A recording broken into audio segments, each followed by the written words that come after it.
Hello. So for the past couple of years or so, I've got really quite into Regency romance books, and that mainly started because I watched Bridgerton, and then I went into a local budget bookshop where they sell books for like under £2, and they had a load of books by an author called Georgette Heyer, and I just, for like £2, I read about, I don't know, I want to say about 8 of her books now, and they're difficult to read.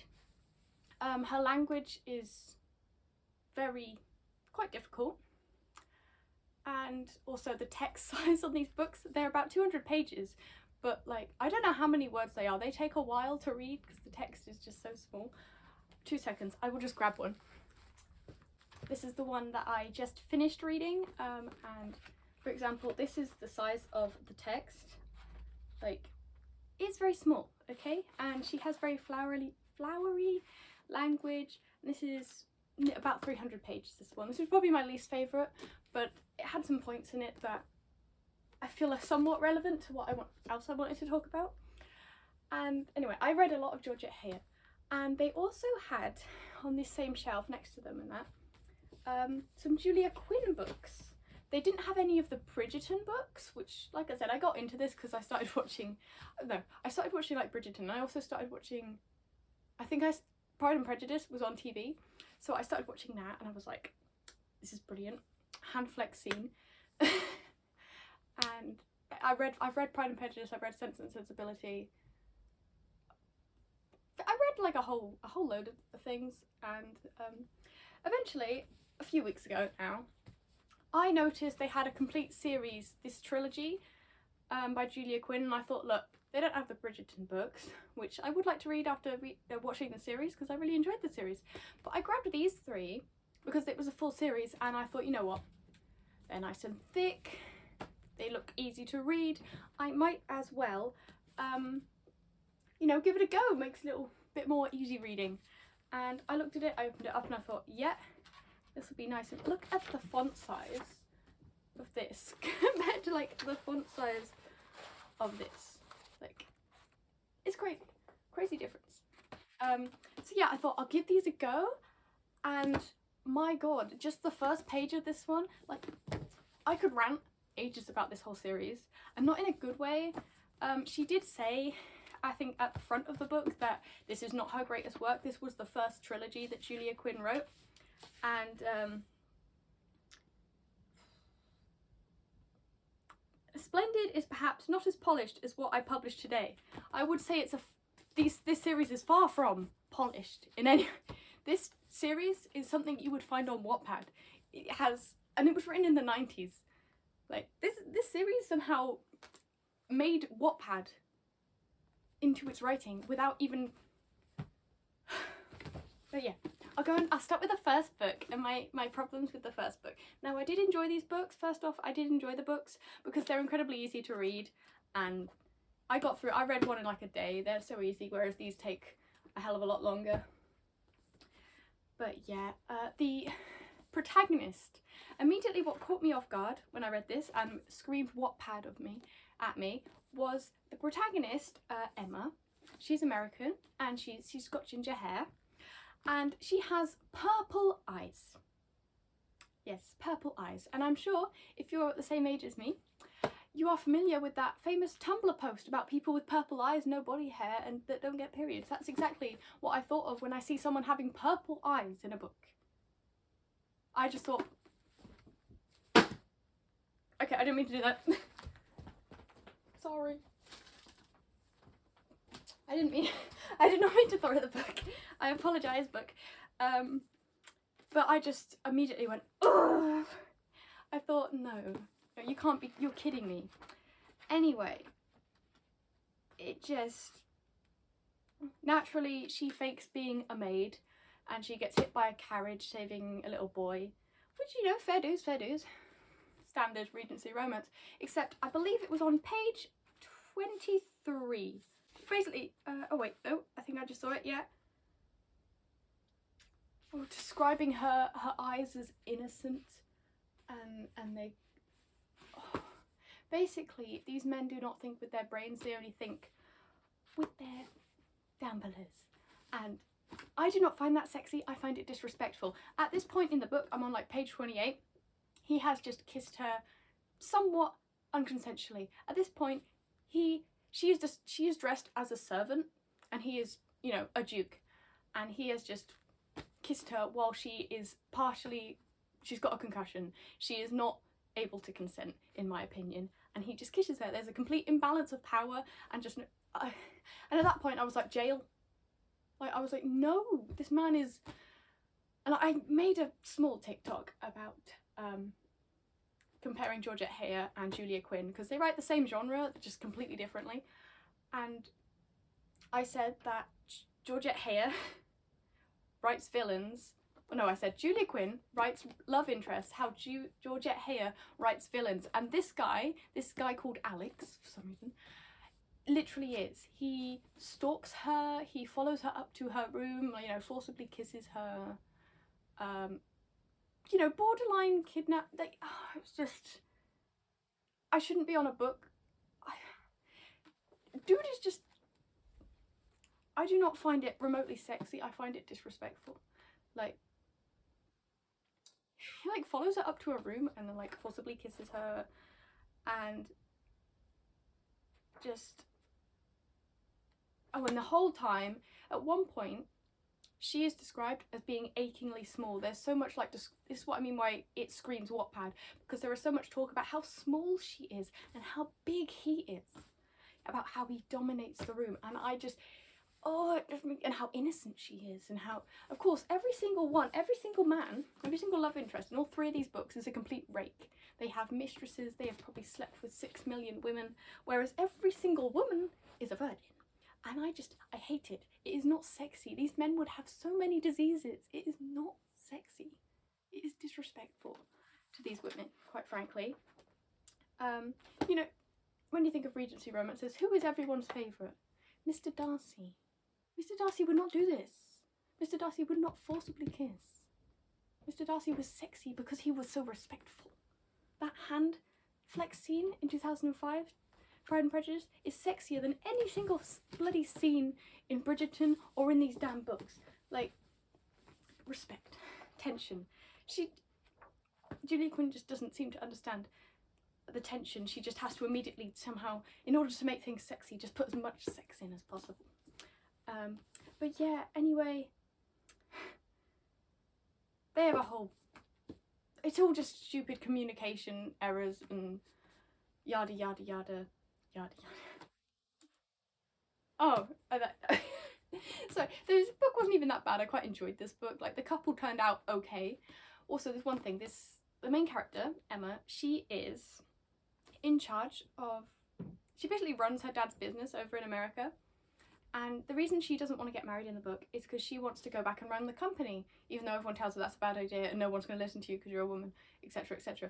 Anyway, they get married and she just completely forgets about the whole boats thing. Like, it's just never brought up again in any of the sequels. Like, she's just... I don't think they mention America again in the book. Like, in the last book, she doesn't... It's not even mentioned that she's American at all, or like anything about it. She's just, this is Alex's wife. Yada yada yada yada yada yada. And like, she has this whole sort of like feminist thing of like, she wants to run the company. You know, fair dues, fair dues. But it's just, she just loses it immediately after getting married. Like, what was the point of adding it? Like, her personality just kind of goes out the window at that point. But yeah, every single one of these couples has premarital relations of questionable consent, and Alex in this book, he struggles to understand why Emma feels such shame. He's like, it's natural, it's natural. Bro, like, you literally, when he proposes or requests her family's permission to marry her, he says, I've thoroughly compromised your niece, we have to get married. Like, how does he not understand how he could ruin her reputation by, you know, somewhat non-consensually doing these things to her, or consensually doing these? Like, that is the whole...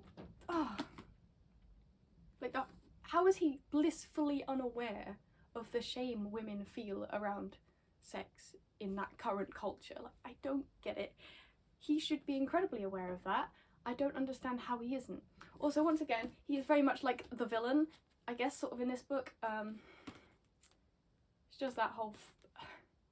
Basically, Kitty in this book, she sort of fakes an engagement with one guy to make another guy jealous, but the guy she's trying to make jealous, it turns out to be a complete rake, a complete arsehole, and trying to basically pay for girls' virginity. Like, it's a whole thing. It's pretty grim. But yeah, that's essentially every single one of these characters, and he's the like one of the bad guys in this, but he would be a good guy in this. Every single man in these 3 books gets away with what they get, with like questionable consent due to being rich and hot, and and looking back at Bridgerton, yeah, that's literally what they do. They get away with being incredibly disrespectful because they're rich and hot, and it's just, no. Mr. Darcy was rich and hot and incredibly respectful. He respected Elizabeth, and that's what made it, you know, eventually, that's what made her fall in love with him. Like, ugh. But yeah, this book was a thing. Also, was this the one where, speaking of Mr. Darcy, how much did Mr. Darcy earn a year? 10,000 a year. That's a lot of money. And they're set about the same time, right? The early 1800s. 10,000 a year, really expensive. Makes Mr. Darcy really rich, right? Someone, I believe, in this book, Ned, one of the cousins, gets into a gaming debt, which is a pretty common thing. Happens in most Regency novels, a character getting in a gaming debt, and then that's the drama, and they have to sort that out. He gets in a gaming debt of 10 grand, 10,000, as much as Mr. Darcy earns in a year. How ridiculous is that? In one of the Georgette Heyer books I read, they got in a gaming debt of 500 and they acted like that was the end of the world. 10,000? And they're like, oh no, 10,000, mate, you might as well, you're penniless. You might as well just fucking pack up and go. Like, I don't understand. Did she not like realise how ridiculous that was? Like, I looked at a chart of like how much each Jane Austen character earns, and 10 grand on one gaming debt? That would be extortionate. You wouldn't... You'd probably end up being bloody talk of the town if you had a gaming debt of 10 grand. Like, people would be like, what the... I don't understand how it's sort of just treated as something really minor. It's not. 10 grand is a lot back then. Like, a lot. Like... It was another moment where I wanted to... I'm not going to throw the book this time. I didn't mean to last time. I meant to drop it here. But yeah, that was another bit that just made me... Nah. So, I'm going to be done talking about that one because otherwise I'm going to keep going on. Anyway, second one, Dancing at Midnight. Now, this started a bit more promising. She said she wanted to do something with an edgy guy. And I thought, oh, an edgy guy. Oh, he's a war hero. Oh my God. Maybe he's got some, like, you know, PTSD about the war and all this stuff. Violent, and, you know, he's... You know, maybe he lost a loved one or something and he's really like emotional about it. But no, sorry, trigger warning for sexual assault. If I need to put that at the beginning of the video. Remind me watching this back. But yeah, trigger warning for sexual assault of a serious matter involving children. One of his soldiers that he is in charge of rapes a 13-year-old girl.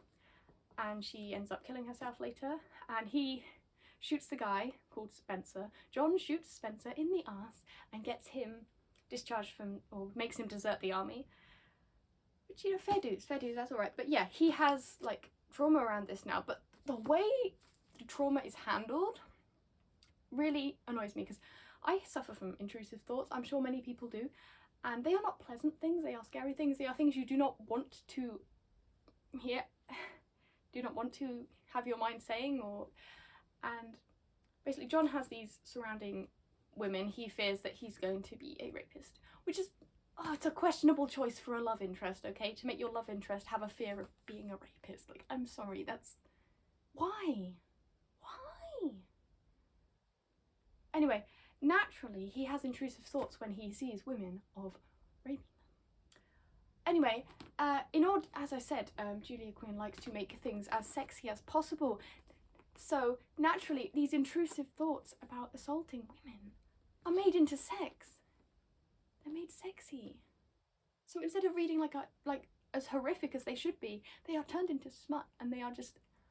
I found that so uncomfortable. Instead of John reading as a character of this poor guy is tormented by intrusive thoughts about things he doesn't want to do, it's just, no, this guy just straight up has these thoughts about women and just wants to have sex with them all the time. And it made him really, I couldn't, like, he just straight up every time I just don't get it. And naturally he does the whole kisses up without consent thing again, and then I just wish he had just straight up told Belle like what had happened to him, or what had happened. Well, it didn't really happen to him. He witnessed it. So he takes this poor young girl's trauma and makes it all about him, which is another thing that I don't like. This is a really weird choice for a love interest, honestly. Why? Probably because you can't make, you know, gory deaths sexy, but you can make sexual assault sexy. I'm pretty sure that's probably her reasoning. And he just doesn't. If he had been open about what he had been through, Belle would have understood. But instead of doing that, he basically makes her feel incredibly disrespectful because they have a somewhat sexual relationship, and then he just bounces because he thinks he's gonna. And I'm just like, most normal guys don't have thoughts about people all the time. In a sense, and have it being written as being sexy, like every single man in these goddamn books is just obsessed with sex, and it is so. Every single one of these relationships in these books is just built off lust, and I hate it. It is all just desire. There is no actual like mutual respect or love for one another. It just straight up, I want to bone you in the matter of like a week. They're like, you have to get married because I need to bone you. Except no, they don't. They bone anyway before they even get married, so that you don't get the yearning, you don't get the tension. She's just like, I better make them have sex on like page 23 or something stupid. And I just, personally, I felt like this story had potential. And I meant to imagine if I rewrote it, I would do something a bit like this one, with the fake engagement. Like, she sort of has a fake engagement in this one, but it's kind of, yeah. But I would have made John into sort of into a Willoughby guy, you know, from Sense and Sensibility, where he seems like he's really nice, but in the end his actions catch up to him. And I would, since he has all these horrible intrusive thoughts, or whatever, like, it's really hard to not see him as being weird and creepy, sorry. I mean, just the way they are written, it's like, just not, it's not it. Like, they're not treated as horrific, they're treated as sexy, and it's just not, it's not right. But I would probably have him actually be the rapist, and then have Spencer be a guy who witnessed him do it, and then John forced him to desert. So you still have that, he forced him to desert, but John has lied and said it was Spencer that did the rape, but actually it was John, and that would make all his creepy actions of not respecting her consent, etc., make sense. And then the big reveal at the end would be like, it turns out, you know, in the middle of the ballroom, it was John that raped the child, not Spencer. Bum, bum, bum, bum. And then whoever Belle had the fake engagement with, she would actually get with, like in this book. Like, sorry, that probably didn't make much sense, but I just feel like you need like the fake out of like, this guy's so perfect for her. Oh, oops, calm as a bitch, kind of thing. I just feel like that'd be a bit more compelling, because he's just not it. They know each other for like a week, and he's already like. Also, the whole climbing into a window, which I'm sure some people think of being romantic, but then they just kind of like, not even married, like it's just weird, mate. It's just weird.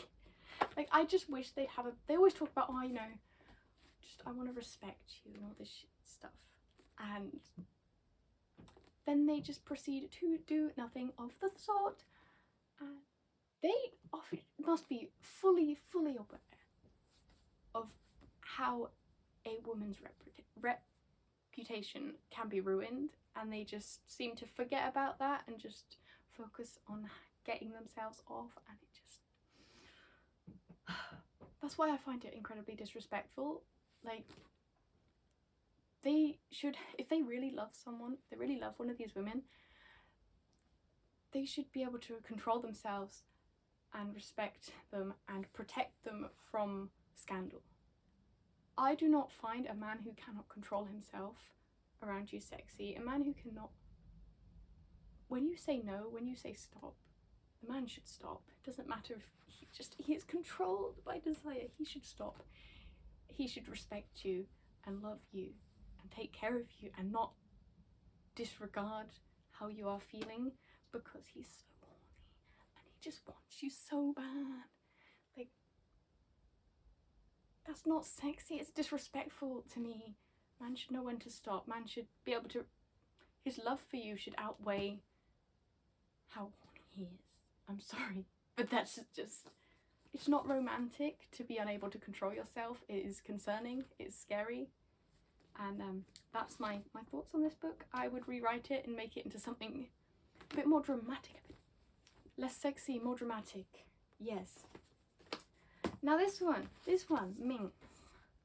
This had potential for a bit. I quite liked the couple. They actually seemed to get along, and dude was keeping it in his pants for a while, until suddenly he wasn't. And they have a bit of premarital relations. I mean, what for starters, this is a whole ward versus guardian romance. I've read a couple of them. Not my favourite trope, to be honest. It always has a bit of a predatory power dynamic issue with it. Sorry, it does. And there's really very little plot in this one as well. And they have a bit of premarital, as they do. And he says, I would find it, but from what I remember, he says, I don't want to get you pregnant. I don't want a scandal. I'm like, dude, you just had premarital fucking sex with her.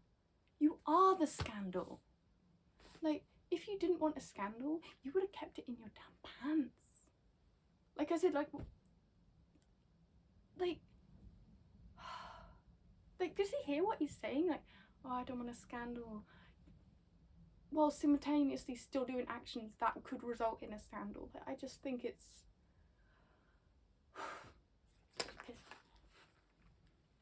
so I'm probably not even getting these points across particularly well. But yeah, this couple was doing okay until the end. Basically, they have a whole, she finds out that he has a mistress, because of course she does. Mistresses are sexy, and Julia Quinn needs to make everything sexy. And Henry finds out that Dunford has, Henry's the girl, Henrietta, she has he has a mistress, and she finds out and she wants to break off the engagement because nah, which, you know, fair enough. And for some reason she doesn't just tell him, she doesn't want to embarrass him or something by breaking the engagement off, so she fakes a letter. So for starters, why didn't she just tell him, excuse me, I found out you've got a mistress and I'm not happy with that, I need you to break that off? Why didn't she just tell him that in the first place? And thing is, he did actually break the mistress off. That was the whole thing, the whole problem.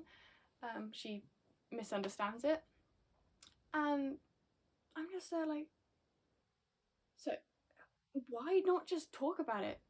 Why does no one ever talk about it? Why is everyone in these books got to be idiots and just not listen to each other or talk to each other? It annoys the hell out of me. But anyway, she decides to write a fake letter saying that she was only marrying him so that she could keep the land that the place that she lived in, etc, etc.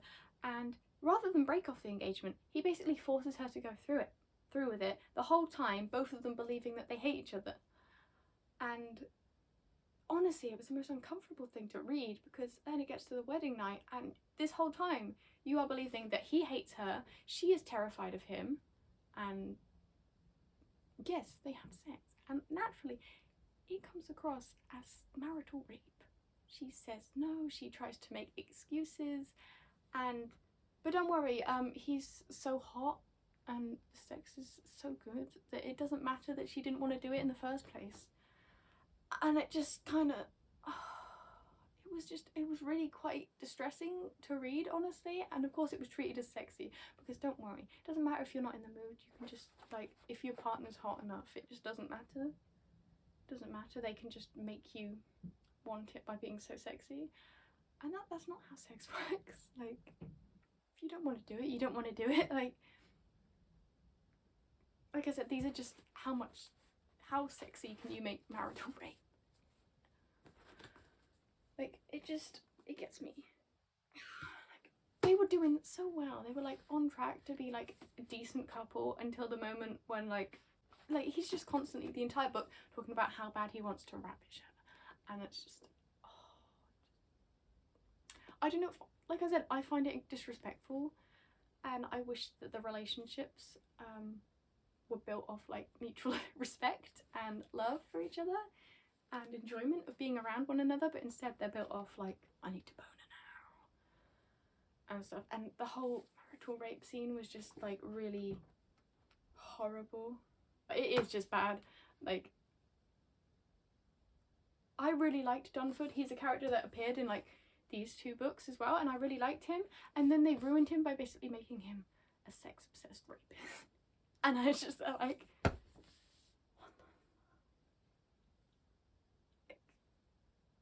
I don't know why. I'm sorry, like, I don't understand. Like, she has like an obsession with making everything sexy, and that means that it has to be full of sex. But arguably, in my opinion, Pride and Prejudice, sexier without having any sex in.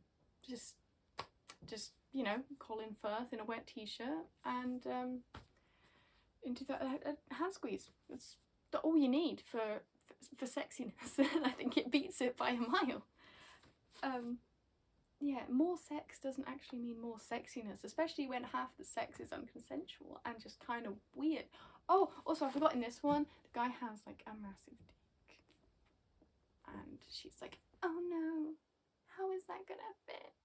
And I was just there like, stop with this damn Wattpad-ass fan fiction AO3. If I wanted to read unhealthy smut, I would go to AO3. I would not go to a bloody bookshop.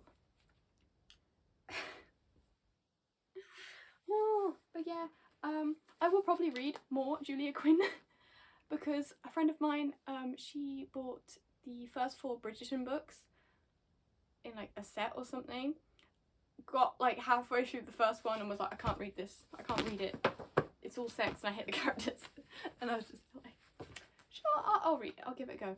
But from what I've seen, from what she's said and what some other people have said, the Netflix series of Bridgerton does such heavy lifting for the books. And based on these 3, if they're anything like these 3 books, yes, the Netflix series will be miles above it. And now, unfortunately, after reading these 3 books that aren't even part of the Bridgerton thing, I can't watch the Netflix series without seeing all the same damn problems of the disrespectful men. I can't believe they ruined Colin by making him a rake, making him go to prostitutes. He was the one respectful Bridgerton son, okay? And you ruined him already. Carriage scene would have been a lot more sexy without the sex. Just the tension. The tension is what matters, not the sex. Okay, that's what makes something truly sexy. Okay? Sorry, this is this is a weird one. But yeah. Every single relationship in Bridgerton is like not like,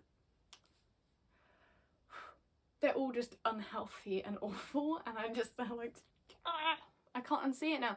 The best relationship out of Bridgerton is like Mary and George, and that's because Julia Quinn wasn't involved in it.